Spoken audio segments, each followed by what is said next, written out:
Hi, everyone. Welcome back to another amazing fireside chat. My name is Mary Fernandez. I use she, her pronouns. I am a brown woman with curly hair wearing a white pinstripe suit today, white shoes, open toed shoes, black top underneath. And I am the global lead for engagement at Cisco Systems for accessibility. And I am so delighted to be here today with my colleague, who is the Senior Product Manager for Accessibility at WebEx, Nandita Gupta. And we're going to be talking about what we can all do to really enable and drive adoption of accessibility across any organization, whether large or small. So Nandita, I'm going to hand it over to you to introduce yourself, and then we'll jump right in. Oh my goodness, so exciting. Thank you for having me here, Mary Zero Project. My name is Nandita Gupta. My pronouns are she, her. I am a petite Indian woman, long black hair, glasses, and kind of wearing the inverted version of what Mary is wearing. So I'm wearing a white t-shirt with a white and black jacket with black striped pants and brown shoes. And as Mary mentioned, I am the Senior Product Manager for Accessibility at WebEx, and I work at Cisco with her as well. Thank you so much. And so to get us started, I would love for you to share with our audience today. Tell us a little bit about your journey. How did you get into accessibility work? What inspired you to get into this work, and what keeps you there? Oh my goodness. So if you asked me 10 years ago, 15 years ago, that this is what I would be doing, I would have laughed. I'd be like, no, I want to build robots and I'm designing electrical systems. So interestingly enough, my journey actually started out as an electrical engineer within robotics and design systems, and worked in manufacturing for a few years and applied human-centered interaction in manufacturing systems. So my constraints for design, so to speak, were a little bit more than accessibility, but really thinking about safety. That what happens at 2 a.m. in the morning where something goes wrong and an operator has to quickly make a decision and making sure that they don't kill someone out on the production floor. So did that for a couple years. In 2019, pivoted full-time to quit my job and go back to school for human-centered design with a focus in accessibility. So since 2019, I think everything I've touched has been tied to design, accessibility, technology. And prior to Cisco, I was working at Microsoft, leading accessibility insights. So it's been an exciting journey, just trying to understand different areas of consumer products and making sure that we can really build accessibility into the fabric of how we are building our products. And that's what's exciting to me and kind of what keeps me here too. I love that, and thank you so much for sharing that. And I think it's always so important for us to think about, you have one lifetime, but there's so many ways to pursue your purpose and passion within your career, and every skill set is transferable. And so with that, I want to talk a little bit about the fact that we all bring all of ourselves to work. And every identity that we hold doesn't get dropped off at the door as we go into our job and do our work, and then we pick it back up. And that's where I think intersection is so important. So I would love to hear a little bit about how do you see intersection playing out in the workplace, in your role as an engineer, in tech, in design, and why that's important. I love that question, Mary. And it shows up in so many different ways, in ways we don't even think about sometimes. So to me, when I think about the intersectionality piece, and especially if I tie that back into product making, it can be really easy. I mean, I admit my bias as a product manager, where sometimes I might get too hyper-focused on maybe just one area or specific communities where, I need to make sure this is accessible to for a screen reader user. I need to make sure this is accessible for users with mobility challenges. But what we don't realize is it's not one disability per person. I mean, I myself identify as a person with a disability and multiple disabilities, right? So in terms of how we all show up, how we all consume information, experience technology, it's unique. And that intersectionality piece really comes into play. especially when we are using products. So for example, I'll actually use a WebEx example. This happened to me. I'm a captions user as well. Really helps my ADHD, keeps me focused. So sometimes in in-person conversations, if I'm chatting with you and you see me, pooh, squirrel in the corner, that's what's going on. So I usually love my captions. And so when I'm using WebEx, one feature, for example, that I'm a huge fan of is I can move my captions around. It's not tied into one area of the layout.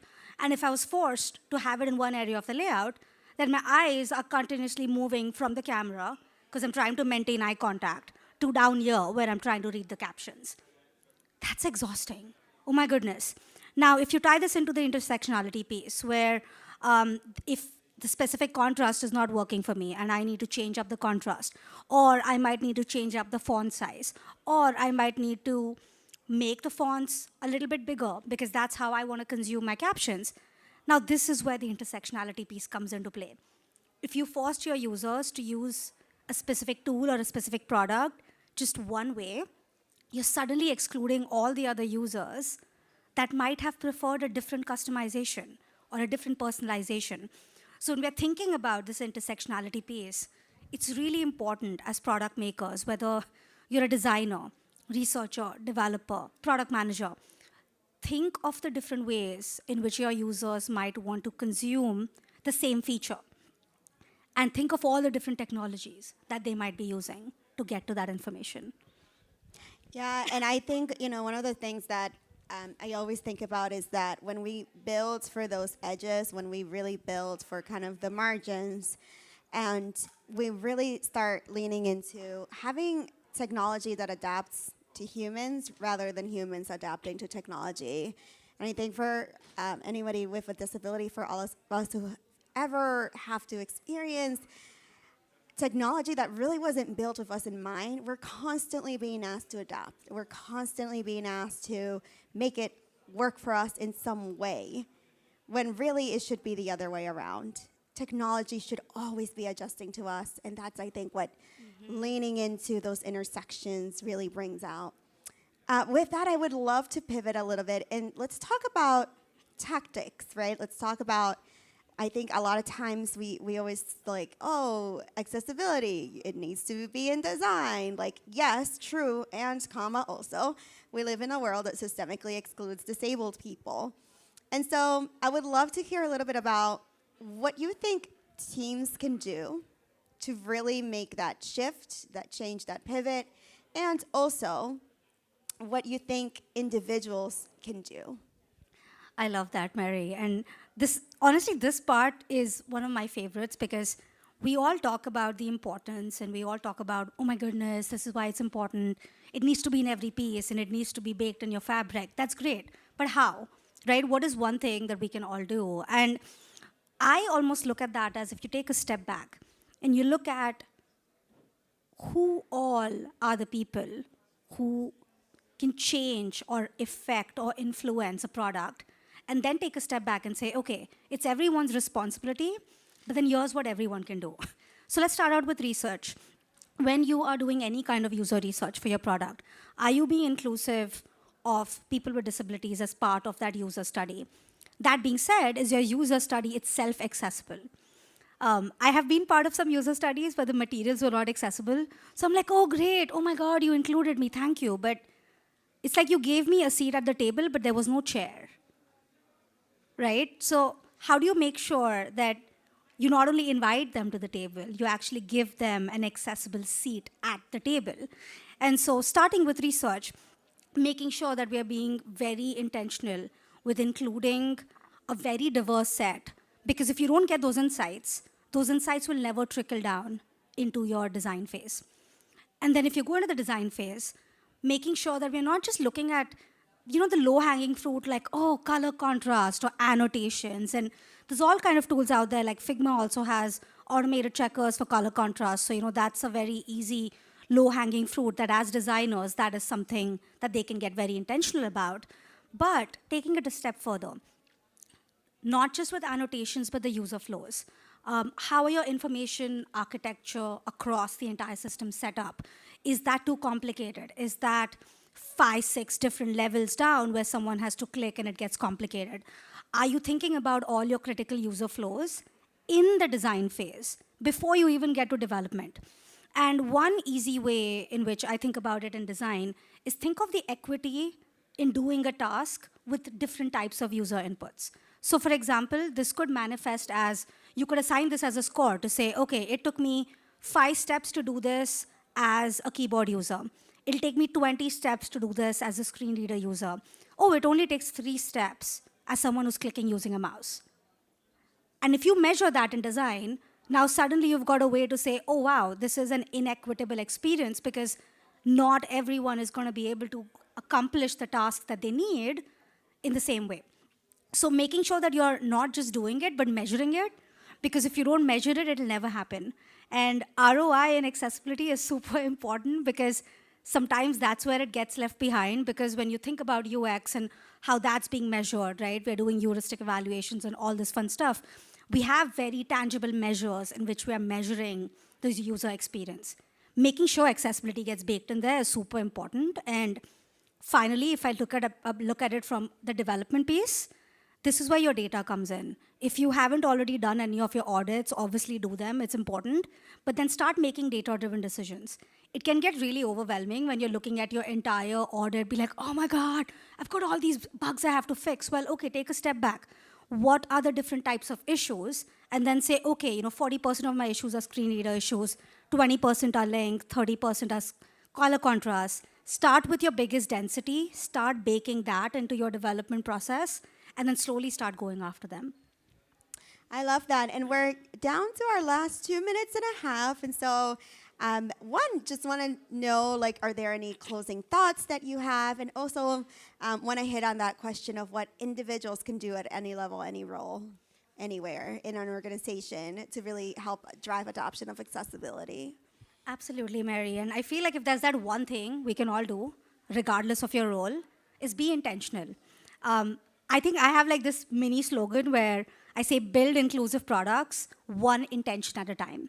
So if you're, again, a developer, if that's your role, build inclusive products, one line of code at a time. As a product manager, build inclusive products, one requirement at a time. It can get really easy to get overwhelmed, so be very intentional, and that's how we're going to get there, because it's not easy. Burnout is real. I know there was a session specifically on that. And there's a lot we have to get done together. So thinking about that intentionality piece is super critical, because not one role can accomplish it, right? You can't just toss the ball over to development and say, oh, you know what? I'm going to design whatever, and development can take care of it. Well, it doesn't work that way, right? There's so many things that can be addressed in different areas. And Mary, I'd almost love to turn this around and ask you, from your perspective, what is the one thing that we can all do? Well, other than, of course, being at Zero and attending these conferences and learning and giving back, what do you think is the one thing we can all do? Yeah, I think for me, it's all about questioning. And there's 2 key questions that I think make a huge impact. One is it accessible? If you ask that, whether you're an intern or a CEO, is it accessible? You're going to raise that question, and you're going to make a difference, because a disabled person like me doesn't have an option but to ask when we come in. And so if you've created that space, if you've created that really, really helps. And I think the second piece is, who are we leaving out? Always being who's not in this room, and who are we not leaving out, because we know they're in the world. So I think those 2 questions start creating that space of curiosity, of intentionality, and of really creating an openness for inclusion. So with that, we're going to wrap up. Thank you so much, Nandita. Love your brilliance. I hope that the audience has taken so many amazing gems from this. And I'll actually be back in a few minutes. But thank you so much, and thank you to Zero for having us. Thank you, Zero, and thank you all. And if there's other questions, we'll be hanging around. So please reach out, connect with us on LinkedIn. This is just the beginning of the conversation. So let's keep going and onward.